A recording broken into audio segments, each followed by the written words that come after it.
Bonjour à tous, je m'appelle Malal Diallo et bienvenue à Edu English 224. Edu English, c'est une plateforme qui vous permettra d'apprendre l'anglais et que vous soyez débutant ou que vous souhaitiez améliorer votre niveau. Sachez que vous êtes venu au bon endroit. Et aujourd'hui, nous allons commencer cette aventure et plus précisément, nous allons commencer par la phonétique qui vous permettra d'abord améliorer votre prononciation parce que si vous avez une bonne prononciation, sachez que vous serez très bien compris facilement et sans vous être répété à chaque fois que vous prononciez un mot ou une phrase. Alors, donc, je vous invite à vous abonner et à partager tous les cours que nous allons avoir en ligne. Et rassurez-vous que nous allons donc avoir une autre plateforme sur WhatsApp, là où nous allons donc faire des échanges pour que vous puissiez effectuer ou faire des exercices appliqués alors que nous soyons ensemble pour pouvoir commencer cette aventure.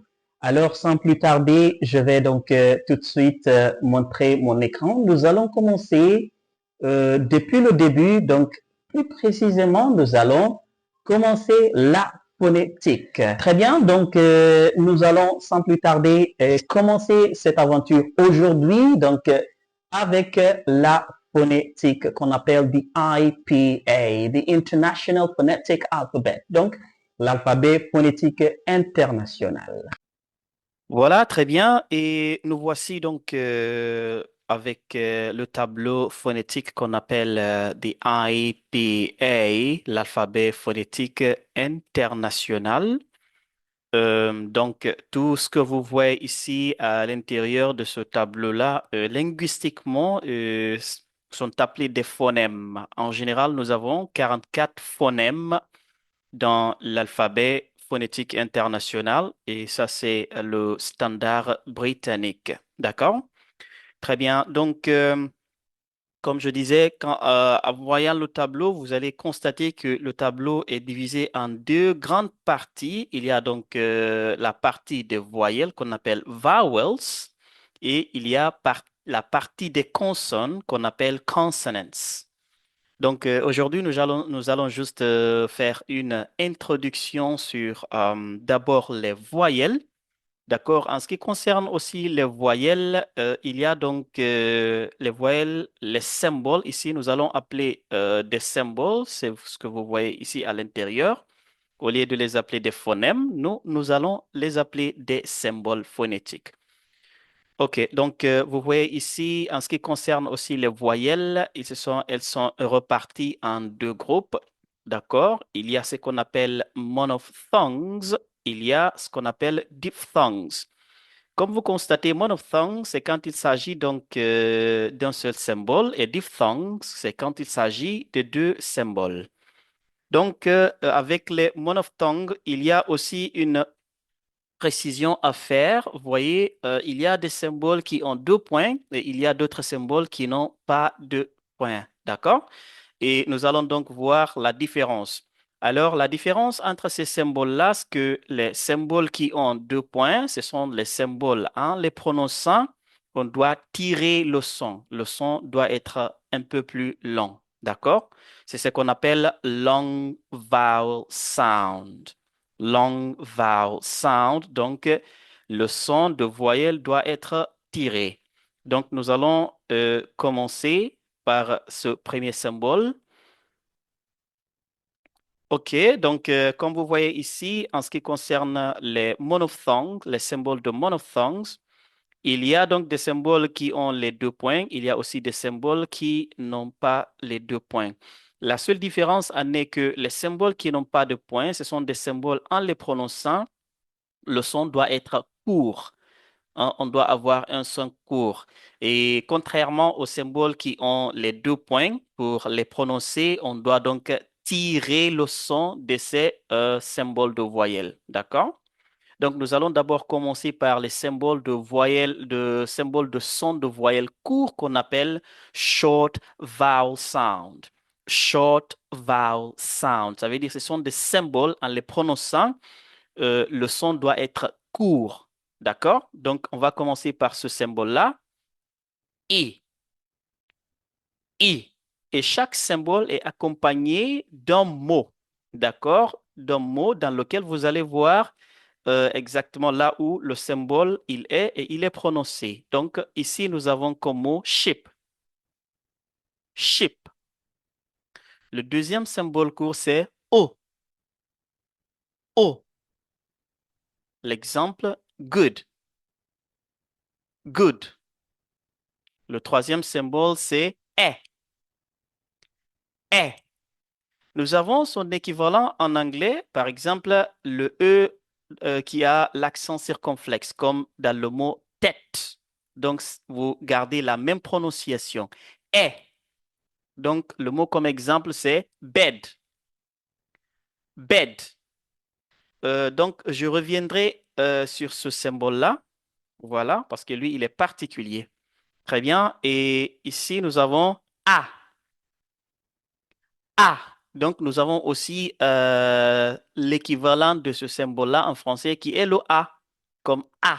Donc, on prononce ce symbole-là comme le A en français. A.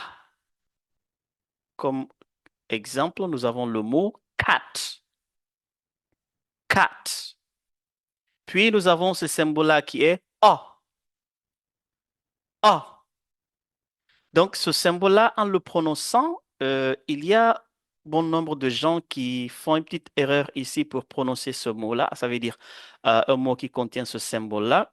Normalement, on ne doit pas dire O, on ne doit pas prononcer le symbole comme O et on ne doit pas le prononcer comme A. Donc, c'est entre O et A. Donc, la bouche va être un peu ouverte, mais pas grandement ouverte et elle ne doit pas adopter la position ronde. Donc, on a A. A. Comme exemple, up, up. Puis, on a ce symbole-là sous forme de A, mais qui est appelé ici O. Cette fois-ci, là, la bouche doit avoir la position ronde, une forme ronde, normalement. On dit O. O. Comme exemple, on, on. Très bien. Et voici donc les symboles qu'on appelle short vowel sounds. Short vowel sounds. OK? Et maintenant, nous allons donc prononcer les symboles qu'on appelle long vowel sounds. Long vowel sounds. Ne vous en faites pas, on aura beaucoup plus d'exemples là où vous allez donc apprendre à les prononcer et surtout, n'hésitez pas de suivre ma prononciation et de pouvoir répéter ce que je dis.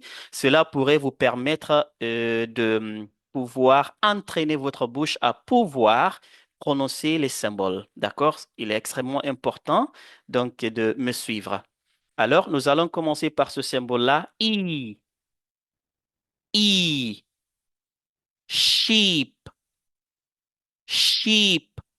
Vous voyez, donc, il y a une différence de prononciation entre ce symbole-là et celui-ci. Ici, on dit I, mais là, on dit I. Ici, c'est long vowel sound. Ici, c'est short vowel sound.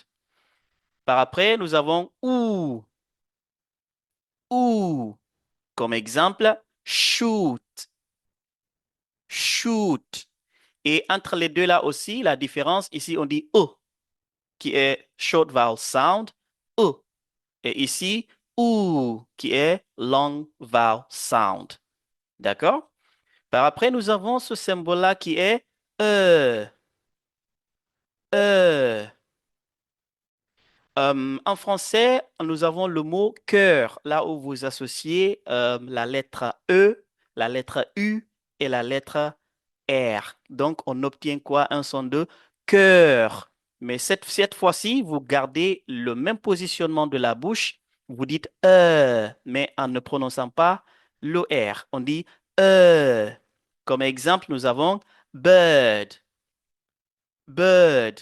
Ne dites pas bird, ne prononcez pas le R, parce que c'est le I et le R euh, qui sont remplacés par ce symbole-là. Donc, on dit bird, bird. Par après, nous avons ce symbole-là qui est O, O. Comme exemple, Do. Ici aussi, vous n'allez pas prononcer le R comme door. Non.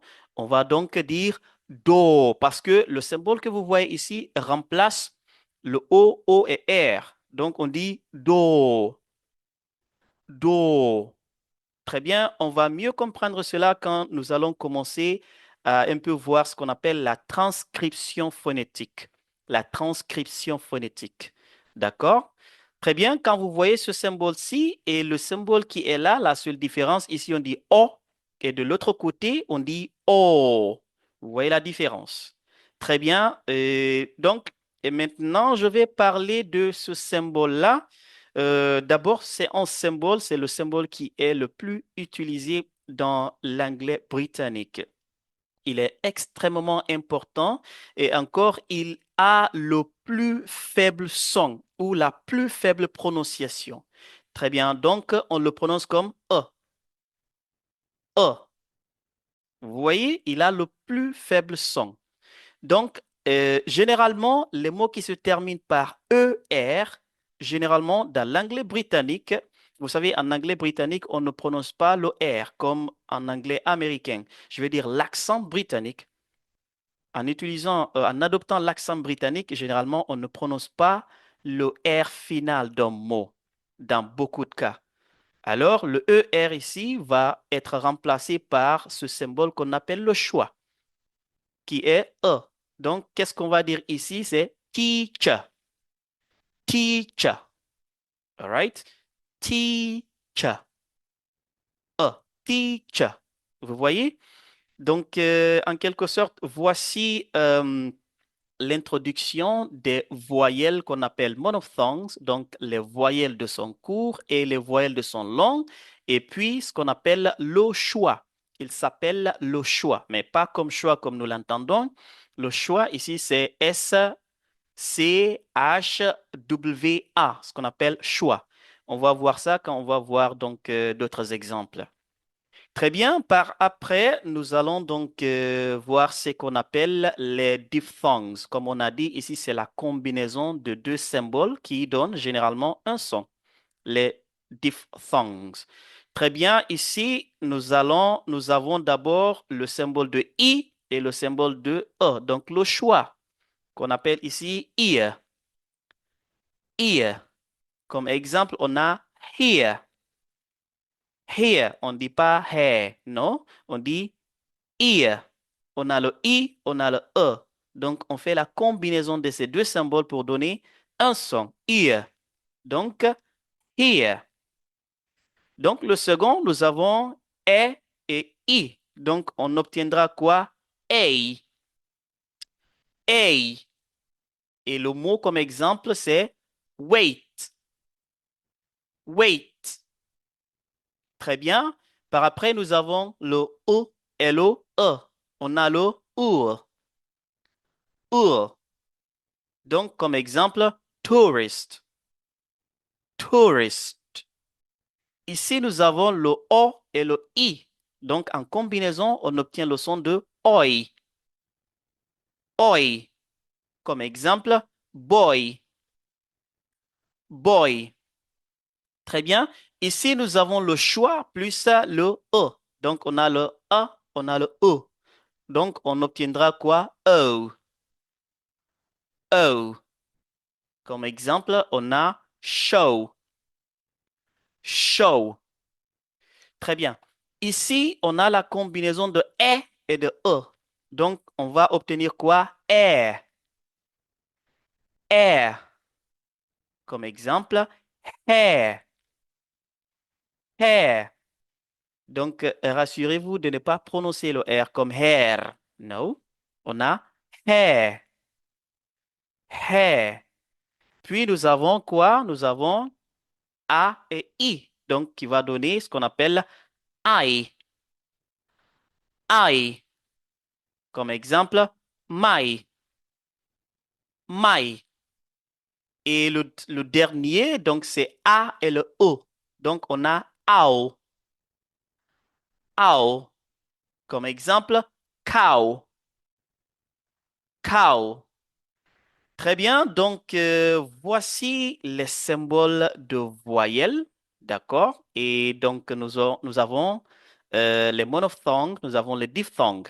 Parlant des monophthongues, nous avons donc les long vowel sounds et les short vowel sounds, plus le schwa. Parlant des diphthongues, nous avons donc ces symboles que vous voyez ici.